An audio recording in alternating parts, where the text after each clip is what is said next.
Hello दोस्तों, मैं विपिन पूनिया एक बार फिर स्वागत करता हूं आपके अपने यूट्यूब चैनल यूनिक लाइब्रेरी सिंभावली पर। तो जैसा कि दोस्तों हम प्रॉफिट लॉस कंटिन्यू कर रहे थे अपना, आज उसी का थर्ड पार्ट है लॉस। तो कंटिन्यू करते हैं अपने टॉपिक को।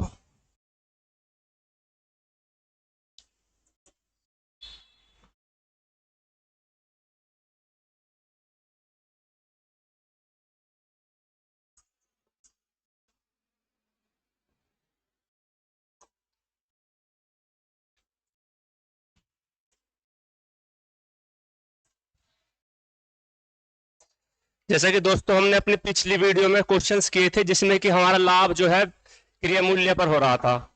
आज के हमारे जो क्वेश्चंस हैं इसमें हमारा जो लाभ है, लाभ की गणना जो है वो विक्रय मूल्य पर करी जा रही है। देखिए, इस क्वेश्चन को पढ़िए और सोल्व करने की कोशिश कीजिए। यदि कोई व्यक्ति विक्रय मूल्य पर अपने लाभ की गणना करता है और उसके अनुसार उसका लाभ 20% है, उसका वास्तविक लाभ ज्ञात कीजिए।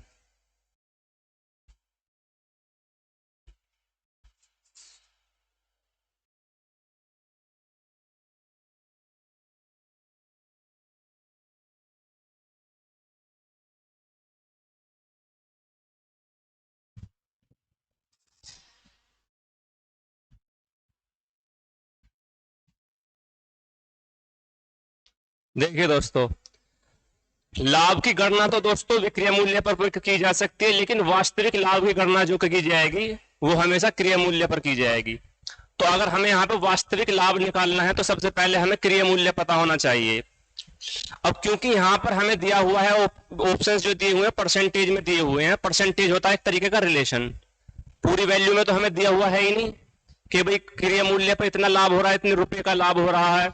तो यहाँ पर हम पहले अपना जो रिलेशन निकालेंगे, रेशो, वो निकालेंगे अपना क्रय मूल्य और विक्रय मूल्य का रेशो। देखो, क्वेश्चन में दिया हुआ है कि वो उसके अनुसार जो जब वो अपने लाभ की गणना विक्रय मूल्य पर करता है तो उसके अनुसार लाभ 20% है। अब 20% की फ्रैक्शन क्या होती है हमारे पास?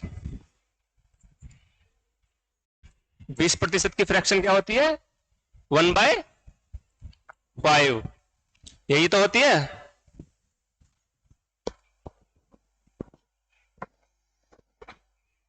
ठीक।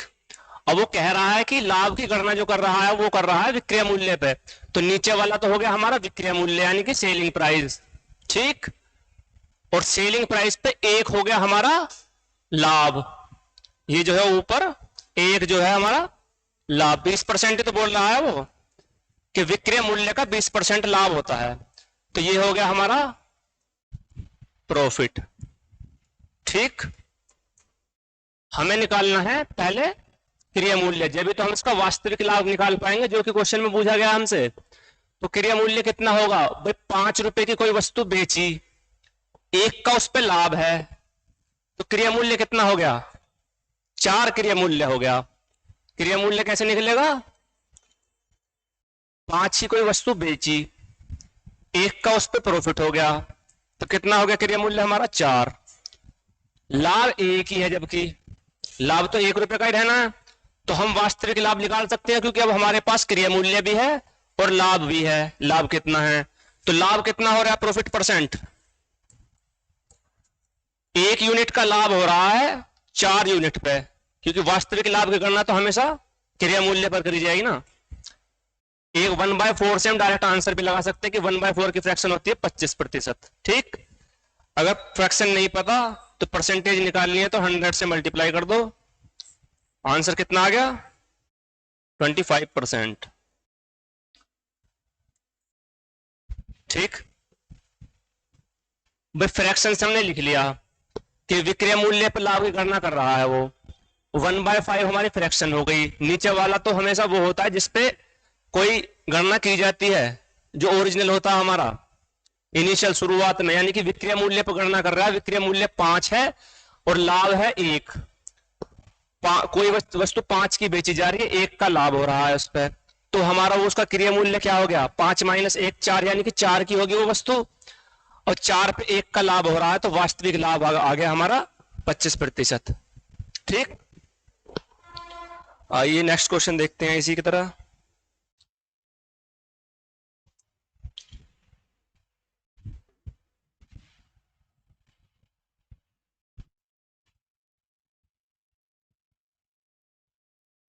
इस क्वेश्चन को देखिए, यदि कोई व्यक्ति विक्रय मूल्य पर अपने नुकसान प्रतिशत की गणना करता है और उसके अनुसार उसका नुकसान 37.5% है, इसका वास्तविक नुकसान प्रतिशत ज्ञात कीजिए।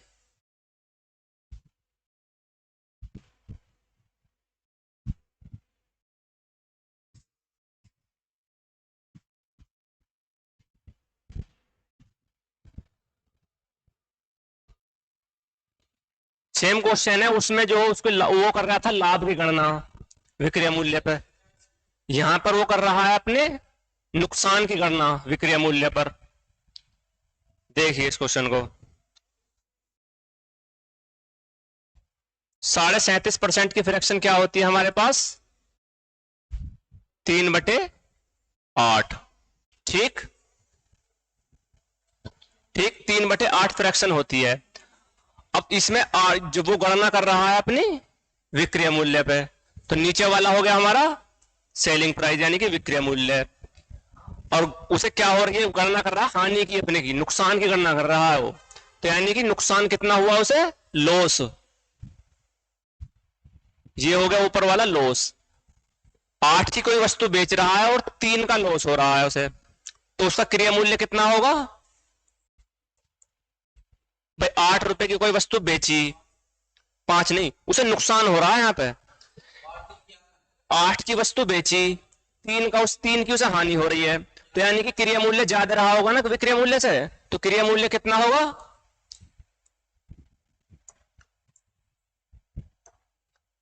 8+3, यानी कि क्रय मूल्य उसका 11 होगा।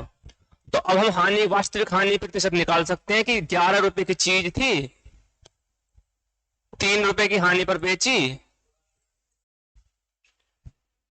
परसेंटेज निकालनी है तो गुणा कर दो 100 से, लॉस परसेंटेज आ जाएगी हमारी,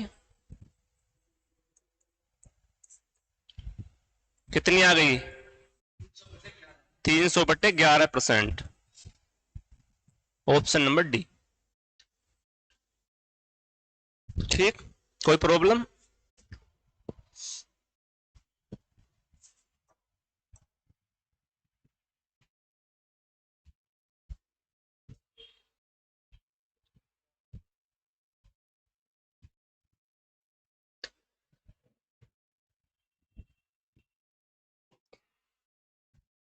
किसी वस्तु को 800 रुपए में बेचने पर एक व्यक्ति को इसके विक्रय मूल्य का 20% हानि होती है, तो क्रय मूल्य पर 25% का लाभ कमाने के लिए उसे इस वस्तु को किस कीमत पर बेचना चाहिए।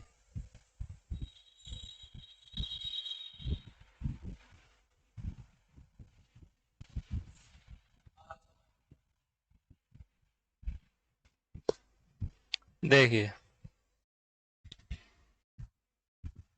सेलिंग प्राइस हमें दिया हुआ है 800 रुपए। ठीक, अब वो कह रहा है कि एक व्यक्ति को इसके विक्रय मूल्य पर 20% की हानि होती है। 20% की फ्रैक्शन क्या होगी हमारी, 1/5, यानी कि एसपी जो है हमारा 5, 5 पे हमें 1 की हानि हो रही है, लॉस। ठीक, तो क्रय मूल्य कितना होगा हमारा, क्रय मूल्य हमारा ज्यादा रहा होगा क्योंकि हमें यहां पर हानि हो रही है। क्रय मूल्य हमारा कितना आ गया, 6, 5+1, यानी कि जो विक्रय मूल्य है और जो लॉस है वो जुड़कर हमारा आ जाएगा, क्रय मूल्य हमारा आ गया 6। ठीक, अब विक्रय मूल्य हमें दिया हुआ है, इसने कितना दिया हुआ है विक्रय मूल्य, वो क्या कह रहा है कि तो पहले तो हमें इस पर अगर वो निकालना है, मूल्य पर 25% का लाभ कमाने के लिए कितने में बेचनी होगी वो निकालना, तो उसके लिए पहले हमें क्रय मूल्य होना चाहिए हमारे पास। क्रय मूल्य हमारा कितना हो गया, 5 की वैल्यू कितनी दी हुई है हमें, इसकी वैल्यू कितनी दी हुई है, 5 की, 5 की वैल्यू दी हुई है हमें 800। 1 की वैल्यू कितनी हो गई, 160। ठीक, 16×5 = 80, 1 की वैल्यू 160 हो गई, तो हमारी विक्रय मूल्य की वैल्यू कितनी होगी हमारी यहाँ पे 6 यूनिट की वैल्यू कितनी हो गई 16 छिक्कम 96 कितनी हो गई 6 गुणा 160 बराबर 960। ठीक, ये आ गया हमारा क्रय मूल्य। अब वो कह रहा है कि यदि हमें इसे 25% लाभ कमाने के लिए उसे किस किस उस वस्तु को कितनी कीमत पर बेचना होगा, यानी कि 960 रुपए की चीज है हमारे पास, इस पे हमें 25% का प्रॉफिट चाहिए, तो हमें किसे कितने रुपए में बेचना होगा।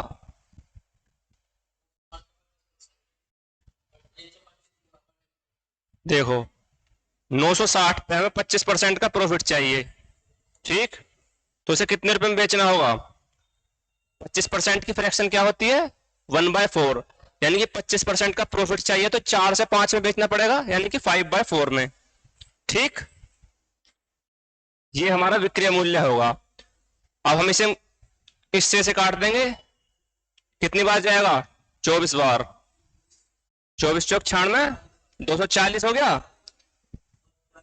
अब इसकी हम इसमें गुणा कर देंगे, 24 पंजे 120, कितना आ गया हमारा 1200।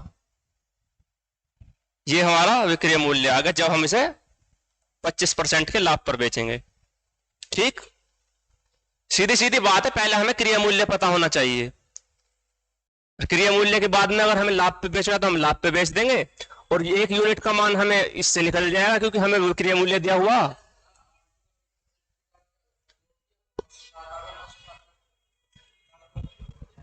ना वो भी बात है, लेकिन ये भी शॉर्ट है, सीधा तरीका।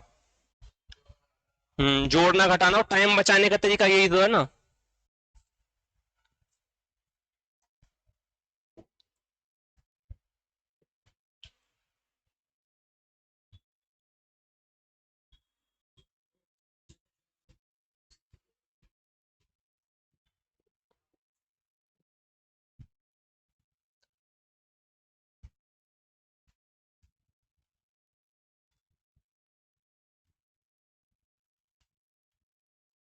कोई वस्तु 640 रुपए में बेचकर किसी व्यक्ति को वस्तु के विक्रय मूल्य पर 15% की हानि होती है। वस्तु के क्रय मूल्य पर 15% का लाभ प्राप्त करने के लिए उस वस्तु को किस मूल्य पर बेचना होगा।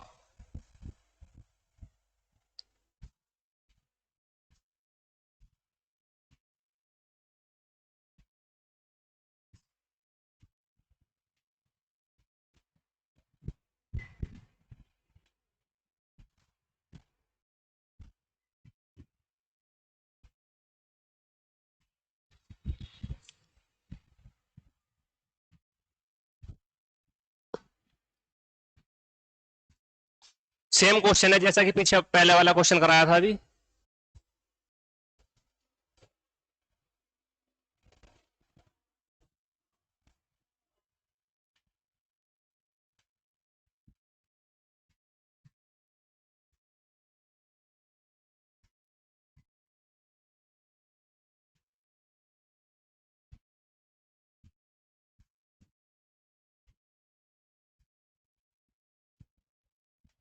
देखिए,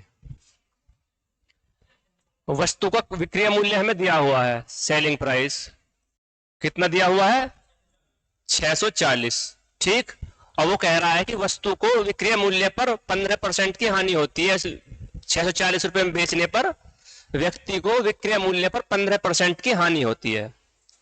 15% की फ्रैक्शन क्या होती है हमारी 3/20। ठीक, विक्रय मूल्य पर 15% की हानि होती है, ये वाला हो गया हमारा विक्रय मूल्य, और ये हो गई हमारी हानि, लॉस। ठीक, तो हमारा क्रय मूल्य कितना रहा होगा भाई, हमें हानि हो रही है तो जाहिर सी बात है कि विक्रय मूल्य से तो ज्यादा ही होगा क्रय मूल्य। क्रय मूल्य कितना हो गया हमारा 20 + 3 23। ठीक, 23 यूनिट हमारा हो गया क्रय मूल्य। विक्रय मूल्य था हमारा 20 यूनिट। 20 यूनिट की वैल्यू हमें कितनी दी हुई थी 600 40। एक यूनिट की वैल्यू कितनी होगी हमारी? 32। 332 होगी, 32 32 32 दूनी 64। ठीक, एक यूनिट की वैल्यू हमारी आ गई 32। तो हमारा क्रिया मूल्य कितना आ गया? अब हमारा क्रिया मूल्य हमारे 23 यूनिट था। 23 गुणा 32, ये आ गया हमारा क्रिया मूल्य। अब इसे यहीं पर रहने देना, अब इसे सोल्व मत करना, ठीक, क्योंकि आगे चल के हमारा कट रहा होगा। अब वो कह रहा है कि वस्तु को 15% लाभ प्राप्त करने के लिए उसे वस्तु को किस मूल्य पर बेचना होगा। यानी कि अब हमें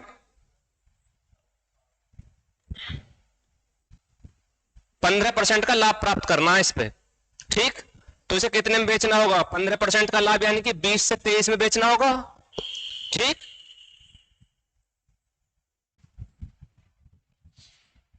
बीस से 23 में बेचना होगा। इसे यहां पर हम काट लेते हैं, 4 पंजे 20, 4 32, ठीक। इन सब की गुणा कर लेते हैं, कितना आता है हमारा? 23 का स्क्वायर इंटू 8,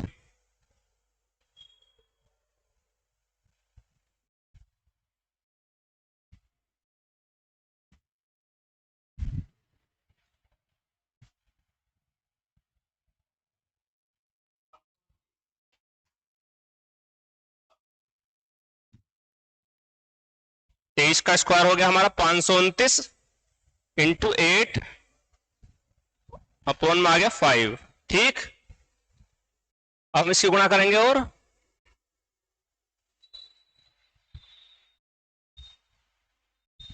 कितना आ गया? 8 9 या 72 का 2 7, 8 दूनी 16, 23 का 3 बचा 2, 8 पंजे 40, 2 42, 42 32।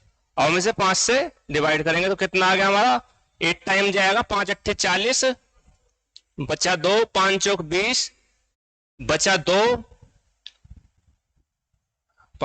3 बचा 3 32 हो गया, 5 30, बचा 2 पॉइंट लगा के हमने 0 उतार ली, और 5 चौक 20, यानी कि आंसर हमारा आ गया डी, 846.40, ठीक।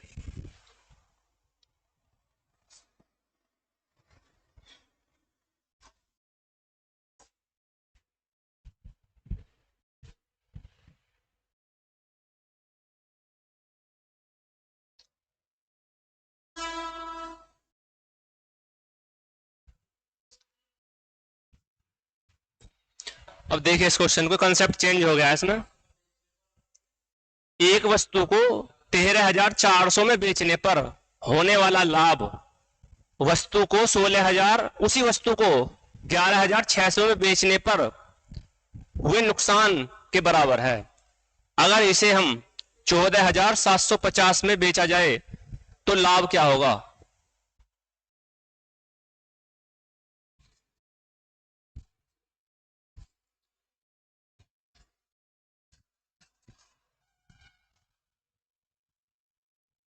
तो 13,400 में बेचने पर जो हमें लाभ हो रहा है वो 11,600 में बेचने पर हुए नुकसान के बराबर है।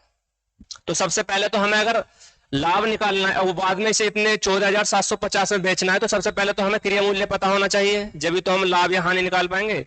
तो क्रिया मूल्य कैसे निकालेंगे हम? देखो भाई, ये है हमारा क्रिया मूल्य सीपी, ठीक। सीधी सीधी बात है, अगर लाभ पर बेचेंगे हम उसे तो हम क्रिया मूल्य से ज्यादा पे बेच रहे होंगे उसे। वो कह रहा है कि अगर 13,400 रुपए में बेचने पर होने वाला लाभ 11,600 रुपए में बेचने वाली हुई हानि नुकसान के बराबर है, यानी कि लाभ हो रहा होगा तो यहां पर हमें इसे बेच रहे होंगे कितने में? 13,400 में। क्रिया मूल्य से ज्यादा में बेच रहे होंगे क्योंकि लाभ हो रहा है हमारा, ठीक। हानि हो रही होगी तो हम इसे क्रिया मूल्य से कम में बेच रहे होंगे।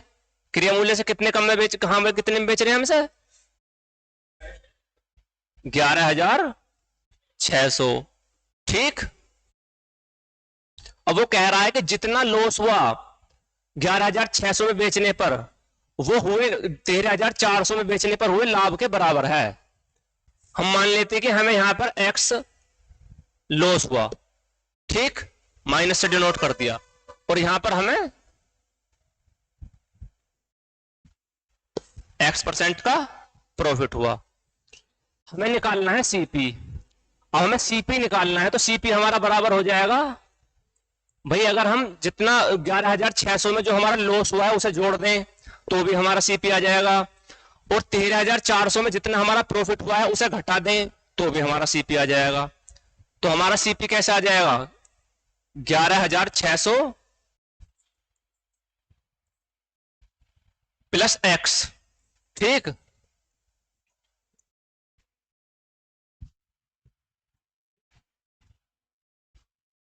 ग्यारह हजार छह सौ में लॉस हो रहा था बेचने पे, तो हमने एक्स जोड़ दिया, सीपी आ गया। और ये इसके ही तो बराबर है, अगर हम 13,400 में से एक्स घटा दें जो हमें लाभ हो रहा था, ठीक, उसे घटा देंगे तो हमारा सीपी आ जाएगा। कितना आ गया हमारा सीपी, 13,400 माइनस एक्स, ठीक। अब यहां से हम एक्स की वैल्यू निकाल लेंगे, एक्स की वैल्यू निकल जाएगी तो हमें पता चल जाएगा कि कितना हमारा लॉस हो रहा था। लॉस और हानि दोनों बराबर है दोनों स्थिति में, ठीक। इस x को हम इधर लाएंगे, कितना हो जाएगा ये 2x, ठीक, इधर आकर प्लस का हो जाएगा, और ये 11,600 इधर जाके माइनस हो जाएगा। इसमें से कितना आ जाएगा, 13,400 माइनस 11,600, कितना माइनस होगा आ गया हमारा 1,800।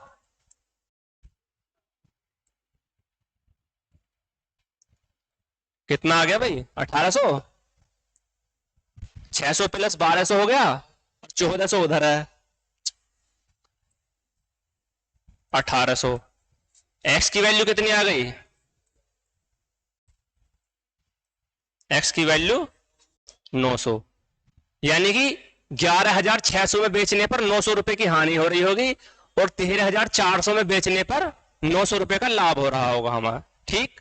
तो हमारा क्रिया मूल्य निकाल लेते हैं हम, या तो हम 11,600 में 900 जोड़ दें तो भी हमारा क्रिया मूल्य आ जाएगा, या फिर हम 13,400 में से 900 घटा दें तो भी हमारा क्रिया मूल्य आ जाएगा। तो हमारा क्रिया मूल्य कितना हो गया,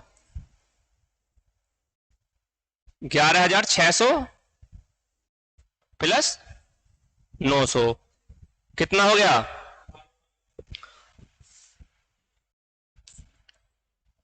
12,500, ठीक। अब हमारे पास क्रिया मूल्य आ गया। अब वो कह रहा है कि अगर इस वस्तु को हम 14,750 रुपए में बेचा जाता है तो लाभ क्या होगा, कितना लाभ होगा, परसेंटेज में नहीं पूछ रहा हो, रुपए में पूछ रहा, ठीक। तो हम इन दोनों का अंतर ले लेते हैं, यानी कि 14,750 में बेचने पर उसे लाभ हो रहा होगा क्योंकि ज्यादा है वो उसके क्रिया मूल्य से, माइनस 12,500, कितना आ गया भाई 150, 15 और 2 2250।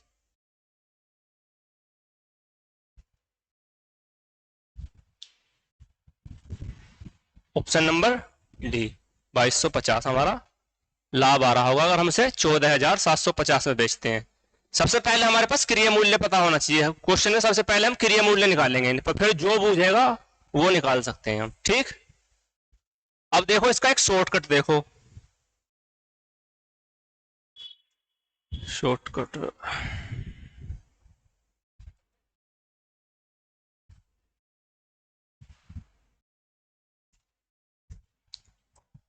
अगर हमें क्वेश्चन में दिया हुआ है कि एक वस्तु को इतने रुपए में बेचने पर हुई हानि इतने रुपए में बेचने पर हुए लाभ के बराबर है, यानी कि एक्स में बेचने पर हुई हानि वाई में बेचने पर हुए लाभ के बराबर है, तो हमेशा जो हमारा जो क्रिया मूल्य आएगा ना वो इन दोनों का औसत होगा। औसत यानी कि इन दोनों को जोड़ के और बटे 2। अब भी तो ऐसे करा हमने, तो हम सीधा सीधा इन दोनों को जोड़ के आधा कर देंगे, औसत आ जाएगा हमारा। देखो डायरेक्ट करके देखते हैं हमसे, अगर हम इन दोनों को जोड़ते हैं तो हमारा कितना हो गया, ये 1,300 और 11,600 और 13,400 कितना हो गया 2,500, 25,000 हो गया। 25,000 हो गया दोनों को जोड़ के। ठीक, 11,600 प्लस 13,400, इन दोनों का हम एवरेज लेते हैं तो कितना आता है हमारा, ये आएगा हमारा क्रिया मूल्य, इन दोनों का एवरेज जो है। ऊपर कितना आ गया, 25,000 बाय 2, कितना आ गया, 12,500। डायरेक्ट आ गया ना 12,500, यहां पर भी हमारा 12,500 आ रहा था, लेकिन आ रहा था बहुत बड़ा करके सोल्व करके। अब हमारे पास 12,500 आ गया और उस चीज को हम 14,750 में बेच रहे हैं, आगे सेम है बिल्कुल। ठीक,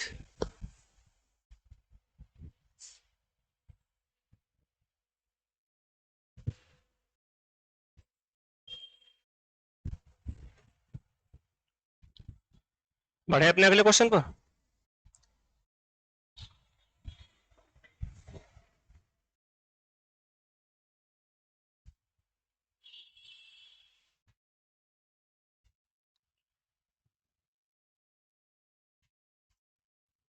देखिए, किसी वस्तु को 832 रुपए में बेचने पर अर्जित लाभ वस्तु को 448 रुपए में बेचने पर हुई हानि के बराबर है। यदि वस्तु को 10% हानि पर बेचा जाता है तो उसका विक्रय मूल्य क्या होगा।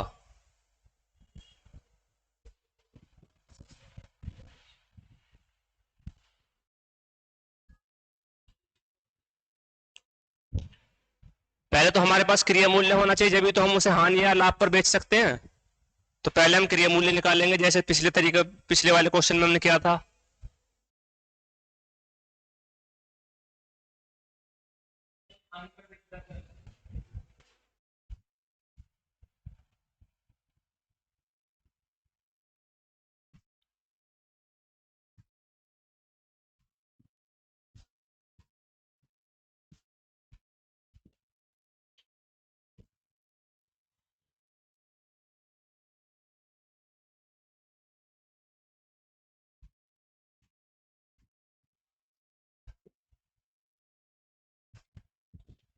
देखो, ये हो गया हमारा क्रिया मूल्य। ठीक, अगर वो इसे 832 रुपए में बेच रहा है तो उसे अर्जित हो रहा है, लाभ अर्जित हो रहा है। ठीक, यानी कि 832 क्रिया मूल्य से ज्यादा में बेच रहा होगा, लाभ जब भी तो होगा। 832 में बेचने पर हुआ लाभ 448 रुपए में बेचने पर हुई हानि के बराबर है, यानी कि 448 में बेचने पर हुई हानि के बराबर है। अब अभी हमने पीछे बताया था कि अगर दिया हुआ लाभ दी हुई हानि के बराबर है तो हम दोनों का एवरेज ले लेंगे, वो हमारा वो आ जाएगा क्या, क्रिया मूल्य। तो हम दोनों का एवरेज ले लेंगे, सीपी हमारा कितना आ जाएगा, 448 प्लस 832/2, एवरेज निकालना है तो हमें। तो हमारा कितना आ गया, 8×4 = 12, 1280, 1280 आ गया ना। 1280/2 कितना आ गया,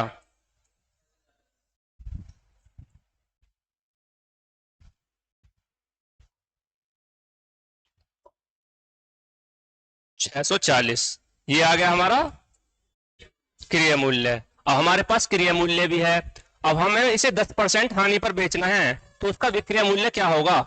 यानी कि हमें इसे 10% की फ्रैक्शन होती है 1/10, 10 की चीज यानी कि हमें 10% हानि में बेचनी है, 10 की चीज 9 में बेचनी पड़ेगी, यानी कि 9/10 में बेचना होगा इसे हमें। कितना आ गया, कितना, 9×4 = 6, 9×4 = 3, 576, 54 × 3 = 57। ठीक, 576 रुपये में बेचना पड़ेगा हमें से, ऑप्शन नंबर ए। ठीक, चले अगले क्वेश्चन पे।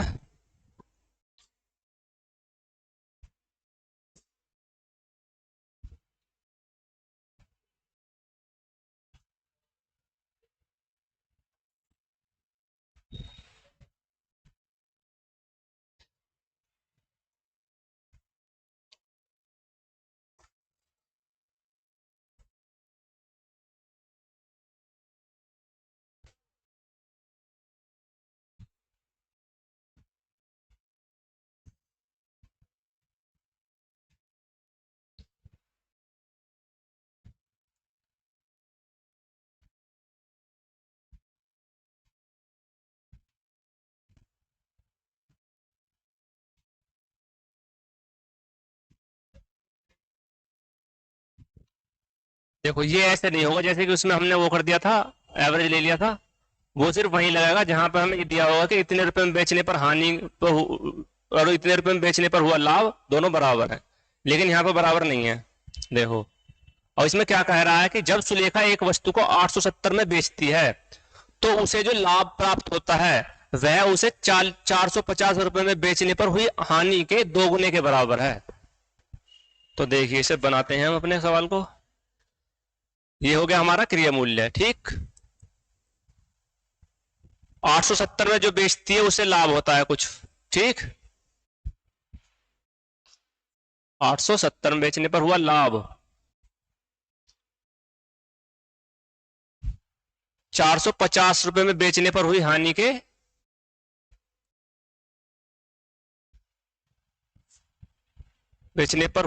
के दो गुने के बराबर है। यानी कि अगर यहां पर हमें हानि x हो रही है तो यहां पर हमें इसका 2 गुना लाभ हो रहा होगा, ठीक, 2x, ठीक। भाई 450 रुपए में बेचने पर हुई हानि के 870 में बेचने पर लाभ जो है उसका दुगना है, ठीक। क्वेश्चन में लिखा हुआ है ना कि अगर 870 में बेचती है तो उसे जो लाभ होता है ना वो 450 रुपए में बेचने पर जो हानि हुई है उसका दुगना है। तो अगर हमें 450 रुपए में बेचते हैं, हमें x की हानि हो रही है, 870 बेचने पर उसकी लाभ जो हो जाएगा वो उसका दोगुना हो जाएगा जो हानि थी, ठीक। तो हमने लिख लिया लाभ 2x। अब हमें अपना क्रिया मूल्य निकालना है। क्रिया मूल्य बराबर हो जाएगा हमारा 450 प्लस x, या फिर हम ऐसे भी निकाल सकते हैं कि 870 माइनस 2x, ठीक। यहां से हम x की वैल्यू निकाल लेंगे। x की वैल्यू कितनी आ जाएगी, इसे हम इधर ले जाएंगे तो हमारा क्या हो जाएगा, 3x। इसे हम इधर ले जाएंगे तो हमारा ये माइनस हो जाएगा। इसमें से कितना आएगा हमारा 870 माइनस 450, कितना आ गया हमारा 420, ठीक। 3x equal to 420। हम x की वैल्यू हमारी क्या आ जाएगी यहां पर 420/3, 14×43, x आ गया हमारा 140। अब हमारे पास x आ गया, हम निकाल सकते हैं अपना क्रिया मूल्य, ठीक। तो क्रिया मूल्य निकालने के लिए हमें क्या करना पड़ेगा, या तो हम इसमें 450 में 140 जोड़ दें, या फिर हम 870 में से 2x यानी कि 14 दूनी 280 घटा दें। तो हम इसमें जोड़ लेते हैं अपने में। सीपी हमारा कितना आ गया 450 प्लस x, यानी कि 450 प्लस 140 इज इक्वल्स टू 590, ठीक। अब हमारे पास क्या आ गया, क्रिया मूल्य आ गया। अब वो क्या कह रहा है कि 15% का लाभ अर्जित करने के लिए उसे वस्तु को कितने में बेचना चाहिए। हमारे पास क्रिया मूल्य आ गया, अब हमें इसमें 15% लाभ अर्जित करना है तो हमें इसे कितने में बेचना होगा।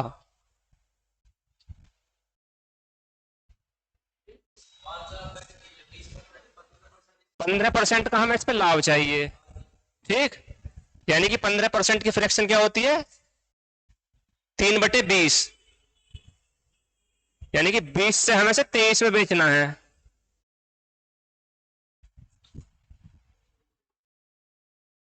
तेईस में बेचना है हमें, 0 से 0 कट गई, ठीक। इनकी गुणा करेंगे हमारा कितना आ जाएगा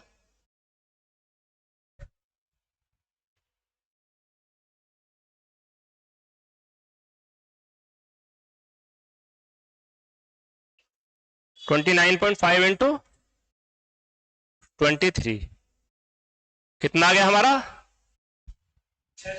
23 पंजे 130, कितना आया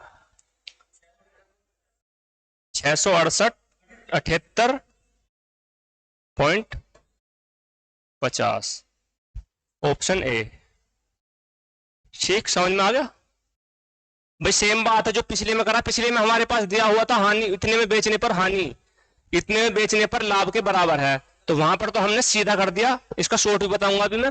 वहां पर तो हमने सीधा कर दिया कि भाई इन दोनों का जो एवरेज होगा वो हमारा क्रिय मूल्य होगा, लेकिन यहाँ पर जो दिया हुआ है कि 450 रुपए में बेचने पर हुई हानि और 870 रुपए में बेचने पर जो होगा लाभ जो है उसके आधे आधी है, आधी कह लो, या फिर जो हुई हानि के लाभ जो है वो हुई हानि के 2 गुने के बराबर है। ठीक, तो यहां पर हम निकाल दिया ऐसे। ठीक, अब इसका शॉर्टकट देखो, जगह मिटाना पड़ेगा कुछ।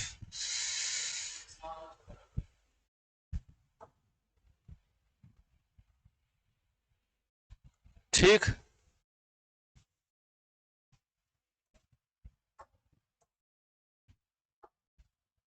देखिए इसका शॉर्टकट क्या है। मान लो यहाँ पे हमें एक हानि हुई थी, तो यहाँ पे इसका दुगना यानी कि 2 लाभ हो रहा होगा। हमें यहाँ से भी दिख रहा है कि हमारा ये दोनों जुड़ रहे हैं आगे जाकर। ठीक, भाई इन दोनों का डिफरेंस कितना हो गया 3x, तो हम सीधे भी ऐसा कर सकते हैं कि भाई 3 यूनिट का मान कितना आ गया हमारा। इन इन दोनों को जोड़ना है, बीच में जो डिफरेंस है इन दोनों का डिफरेंस वैसे लेना माइनस करके। ठीक, बीच वाले को जोड़ दो, कितना आ गया, एक की यहाँ पे हानि हो रही है उसका दोनों यहाँ पे लाभ हो रहा, तो दोनों जुड़ के कितना आ गया हमारा 3। 3 की वैल्यू इन दोनों का ले लो अंतर, 870 और 450 का अंतर कितना आ गया हमारा 420। एक की वैल्यू हमारे पास कितनी आ गई 140, सीधे सीधे एक की वैल्यू हमारे पास आ गई। अब हम एक इसमें जोड़ देंगे तो हमारे पास क्या आ जाएगा हमारा सीपी, यानी कि 450 में अगर हम सीपी निकालना ना हमें 140 जोड़ देंगे 590 हमारा आ गया सीपी, और बाकी का सेम है ही। ठीक, तो इतना नहीं करना पड़ने का हमें। हमें पता है कि एक जो उसका 450 में बेचने पर हुई हानि और 870 में बेचने पर हुआ जो लाभ है वो हानि का दुगना है, तो दुगना है तो यानी कि 3 हो जाएगा दोनों का जुड़ के वो बीच का डिफरेंस उनका, और इन दोनों का हम डिफरेंस ले लेंगे। इन दोनों का डिफरेंस आ गया हमारा 420। एक का मान आ गया हमारा, एक का मान इसमें जोड़ दो या फिर इसमें से 2 का मान घटा दो तो हमारा क्रिय मूल्य आ जाएगा। क्रिय मूल्य आ गया हमारा 590। अब हमें से 15% लाभ पर बेचना है तो 15% लाभ पर बेच दिया हमने, 23/20 में बेच दिया। ठीक, देखिए नेक्स्ट क्वेश्चन, उसमें शॉर्ट से ही कराएंगे।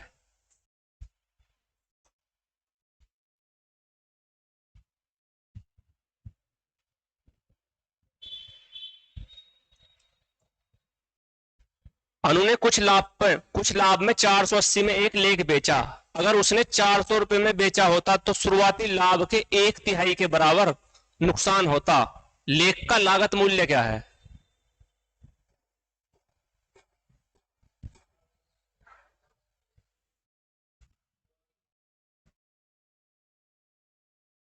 एक तिहाई के बराबर नुकसान होता, लागत मूल्य ज्ञात करना, सीपी ज्ञात करना हमें।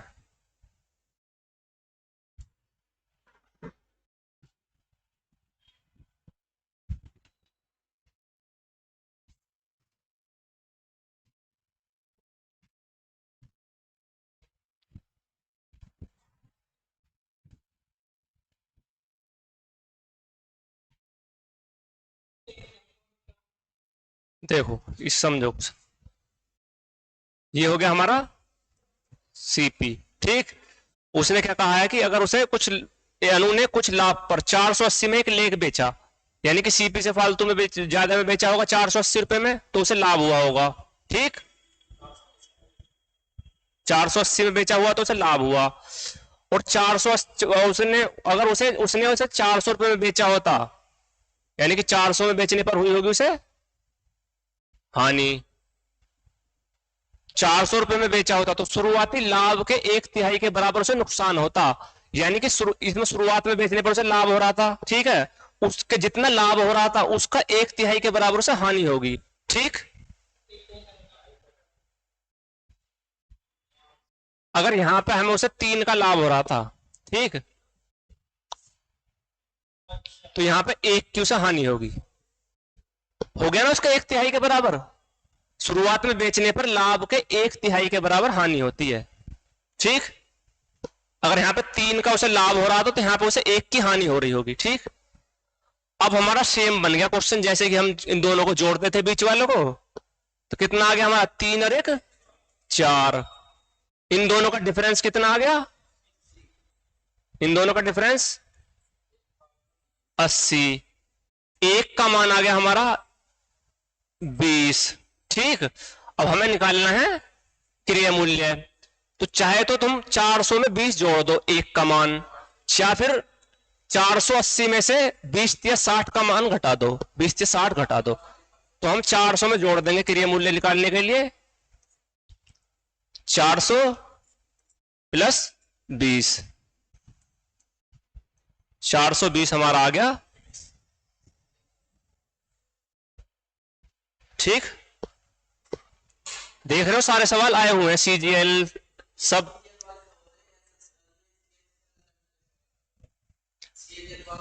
सेम क्वेश्चन है सारे, उसमें ऐसा कुछ नहीं है। चलिए अगले क्वेश्चन पे। समझ में आ गया? कोई दिक्कत? एक तिहाई का मतलब यानी कि 3 यहां पे अगर लाभ हो रहा होगा तो उसका 1/3। हाँ हाँ। हम्म।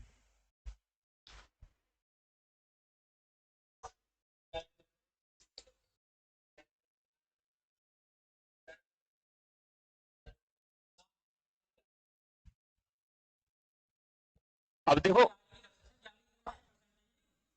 नहीं, अब देखो कंसेप्ट इनका चेंज हो गया। अब तक तो हमने शुरुआत में हमने क्वेश्चन करे कि लाभ की गणना वो कर रहा था विक्रय मूल्य पे। फिर हमने क्वेश्चन करे कि इतने रुपए में बेचने पर हानि हुई, इतने में बेचने पर लाभ, उसके इतना गुना है इतने। ठीक, अब अगला कंसेप्ट आ गया। इसमें क्या आएगा कि 10 रुपए में 11 की दर से, यानी कि 10 रुपए में 11 चीज बेचने पर उसे 10 रुपए में 11 चीज खरीदी उसने। ठीक, और 11 रुपए में 10 के हिसाब से बेच दी, तो हमें उसका लाभ या हानि बतानी है। ठीक, देखो इसमें क्या है, यहां पे लिख लेंगे हम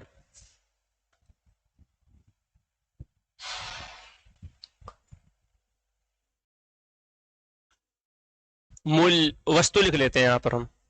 ठीक,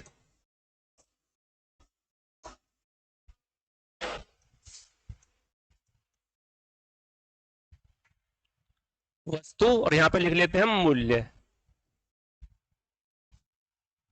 ठीक, अब शुरुआत में क्या कह रहा है कि उसने 10 रुपए में 11 की दर से कुछ वस्तुएं खरीदी।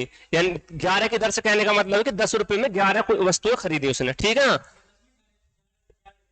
हाँ, तो यानी कि 10 रुपए में 11 चीज खरीदी। खरीदी कह रहा है ना उसमें कि खरीदी।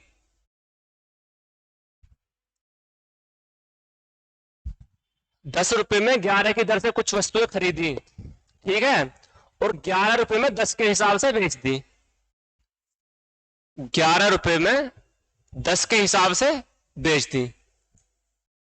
ये तो बोला है उसमें,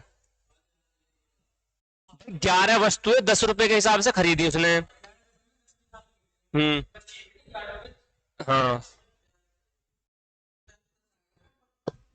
ना, इसमें देखो यहां कह रहा है कि 10 रुपए में 11 की दर से कुछ वस्तुएं खरीदी, यानी कि 10 रुपए में 11 वस्तुएं शुरुआत में उसने खरीदी। फिर बाद में क्या किया उसने, 11 रुपए में 10 वस्तुएं बेच दी। 11 रुपए में 10 वस्तुओं के हिसाब से उसने बेच दी। ठीक,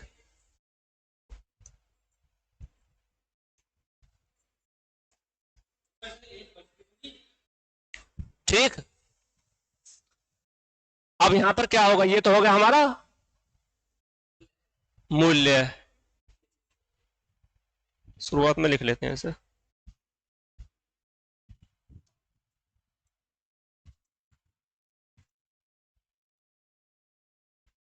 ठीक, वैसे हमें इधर लिखना था इसे, क्योंकि हमें, अब हम यहाँ पे क्या करेंगे, यहाँ पे हम अपनी वस्तुओं को समान कर लेंगे। मतलब वस्तुओं को समान कर लेंगे तो हमें लाभ निकालना आसान हो जाएगा। क्योंकि हम रुपए में तो लाभ निकालना आसान हो जाएगा हमें। मान लो हम 5 रुपए की 5 वस्तुएं 10 रुपए की लाए, और 5 ही वस्तुएं हमने 12 रुपए की बेच दी, तो हमें लाभ निकालना आसान हो जाएगा ना कि भाई 10 रुपए की चीज लाए थे 5, और अब हमने वही 5 चीज 12 रुपए की बेच दी, यानी कि हमें 2 का लाभ हो गया। 2/10 गुणा 100, परसेंटेज निकालनी आसान हो जाएगी। अगर हम यहाँ पे मूल्य को बराबर करते हैं तो हमें लाभ निकालना पड़ेगा वस्तुओं पे, और वस्तुओं पे फिर हमें एक वस्तु की कीमत पता होनी चाहिए जब हम लाभ निकाल सकते हैं। वो हार्ड हो जाएगा थोड़ा। तो यहाँ पे हम क्या करते हैं, अपनी वस्तुओं को समान कर लेते हैं। अब वस्तुओं को, यहाँ पे हमारी 11 वस्तुएं, यहाँ पे हमारी 10 वस्तुएं हैं। अब इन्हें वस्तुओं को समान करना, तो हमें क्या करना पड़ेगा, यहाँ पे कर दो 10 से मल्टीप्लाई, और यहाँ पे कर दो 11 से मल्टीप्लाई, हो गई अब समान। 110 वस्तुएं और 110 वस्तुएं, यानी कि वस्तु समान हो गई। जितने से मल्टीप्लाई हमने यहाँ पे करी है, इतने पे यही से यहाँ पे भी करनी पड़ेगी। ठीक,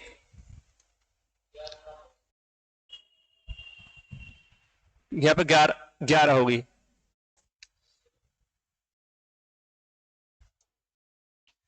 जितने से मल्टीप्लाई हमने यहाँ करी, इतने से यहाँ पे करनी पड़ेगी। ठीक, 11 पे। अब यहाँ पे मैं इसे सोल्व करके लिख लेता हूं। देखो, 110 वस्तुएं 100 रुपए में खरीदी, 110 वस्तुएं 121 में बेच दी। लाभ कितना हो गया, 21 का। 100 पे 21 का लाभ हो गया, तो प्रॉफिट कितना हो गया हमारा, 21%। ठीक,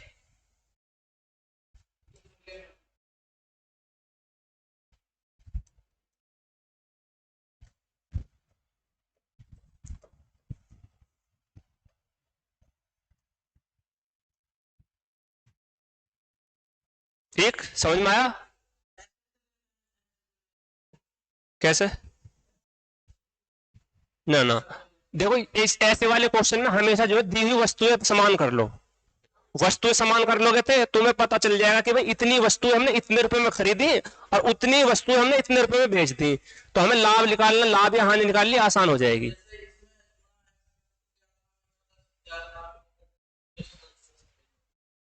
तो इधर गुणा करते हैं अगर हम, हम्म, पहले बराबर कहाँ हो रही थी, पहले तो ये इतने रुपए में हमने खरीदी, इतने रुपए में इस दर से बेची हमने। ना ना ना हो ना, इसमें ना हो। देखो इस क्वेश्चन को देखो,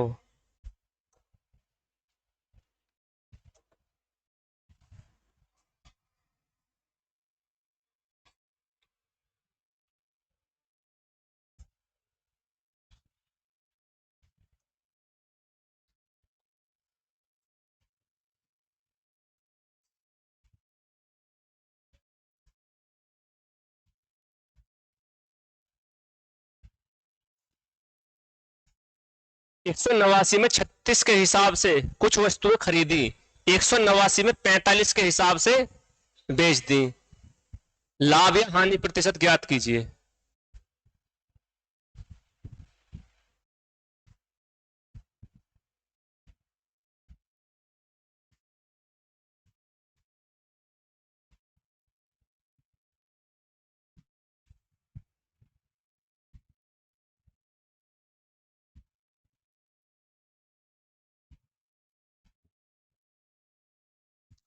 वाह,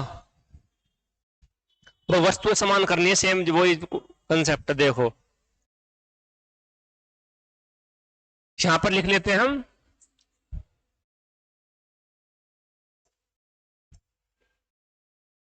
प्राइस, ठीक, और यहां पे लिख लेते हैं वो आर्टिकल।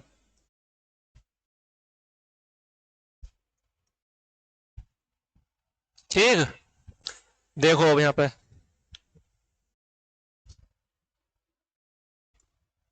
189 में 36 वस्तुएं खरीदी, ठीक, 189 में 45 के हिसाब से बेच दी।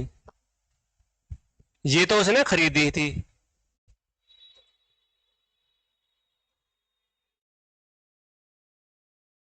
ये बेच दी इतने में। ठीक, अब हमें लाभ या हानि प्रतिशत बतानी है। तो लाभ या हानि प्रतिशत हम जब भी निकाल सकते हैं, पहले हमारे पास जो दी हुई वस्तुएं हैं उन्हें हम समान कर लेते हैं। अब समान करने पर अगर इतने बड़े हमको संख्या को समान करेंगे, तो यहाँ पर बहुत बड़ी संख्या आ जाएगी। यहाँ पर हम इसे काट भी सकते हैं, इन्हें इससे इसे इससे काट के जो रेशो छोटा रेशो बना लेंगे। इसका हम कितना कट जाएगा हमारा, ये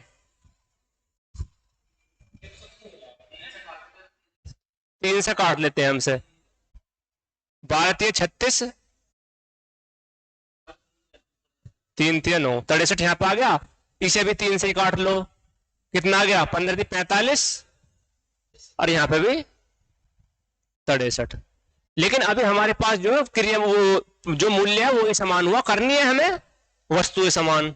और वस्तुएं समान करनी है हमें तो क्या करना पड़ेगा हमें, इसमें कितने की गुणा करें, इसमें कितने की गुणा करें जिससे कि दोनों समान हो जाएं। इसमें तो कर दो 5 की गुणा, इसमें कर दो 4 की गुणा, तो वहां पे कितने होगी 12 पंजे 60 और यहाँ पे 15 चौका 60, वस्तुएं समान हो गई। जितने की गुणा यहां हुई है इतने की गुणा हमें यहां करनी पड़ेगी, इसमें 5 की।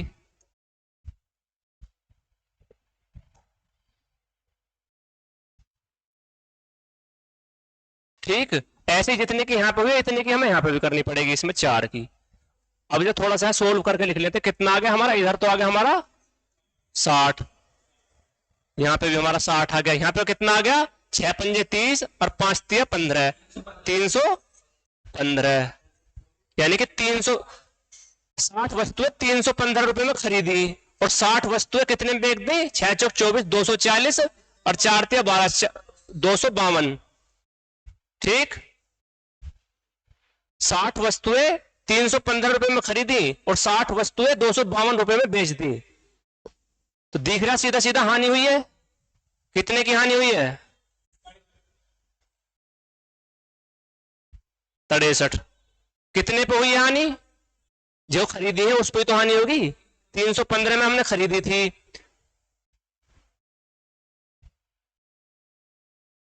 63 रुपए की हानि से हम बेच रहे हैं उन्हें, प्रतिशत निकालनी है तो कर दो 100 से गुणा। कितना आ गया हमारा, ये हमारा कितनी बार कट जाएगा इससे,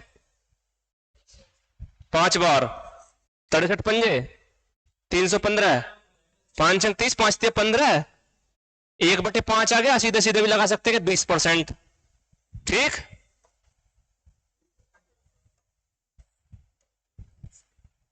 यानी कि 20% के लॉस से हमने बेची होंगी वो। आगे समझ में, आगे तुम्हें भी समझ में। तो वही है कि वस्तुएं समान कर लो, अपनी वस्तुएं समान कर लेंगे, फिर जो मूल्य बढ़ रहा है तो यानी कि लाभ हो रहा होगा, अगर घट रहा है, हाँ अगर जैसे हमने 3 से ये काटा तो 3 से हमने ये काटा, अब जरूरी नहीं है उसे 3 से ही काटे, इस वाले को भी किसी और से काट सकते। 3 से तो हमने इसलिए काटा कि दोनों कट रहे हैं, 3 से 5 से काटते तो 5 से ये तो कट जाता, लेकिन ये नहीं कटता। काटना तो हमें इसलिए है जिससे कि हमारी कैलकुलेशन आसान हो जाए, थोड़ा रेशो जो छोटा हो जाए उसका। ठीक, ठीक है, आज की स्लाइड पे इतने क्वेश्चन है।